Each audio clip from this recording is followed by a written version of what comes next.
श्रीरामपूर शहरातील युवा उद्योजक तथा लक्ष्मीनारायण पॅलेस हॉटेलचे मालक स्वर्गीय आकाश शेखर दुबैया वय 35 वर्ष यांची दिवसाढवळ्या झालेल्या निर्गुण हत्येच्या निषेधार्थ दिनांक 12 जुलै 2026 रोजी श्रीरामपूर शहरात कडकडीत बंद पाळण्यात आला।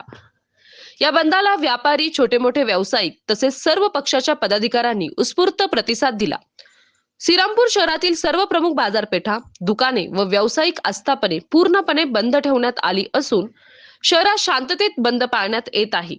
या घटनेमुळे श्रीरामपूरमध्ये वाढत चाललेल्या संघटित गुन्हेगारी विरोधात नागरिकांमध्ये तीव्र संताप व्यक्त होत आहे। गुन्हेगारांना तात्काळ अटक करून त्यांच्यावर कठोर कारवाई करण्यात यावी, तसेच शहरातील वाढत्या गुन्हेगारीला आळा घालावा, या प्रमुख मागण्यांसाठी सर्व पक्षांकडून बेमुदत बंद पुकारण्यात आला आहे। दुपारच्या वेळी हजारो नागरिकांनी पोलीस ठाण्याच्या आवारात गर्दी केली होती। या धक्कादायक घटनेमुळे श्रीरामपूर शहरात भीतीचे व तणावाचे वातावरण निर्माण झाले असून सर्वसामान्य नागरिकांकडूनही आरोपींवर कठोर कारवाईची जोरदार मागणी होत आहे।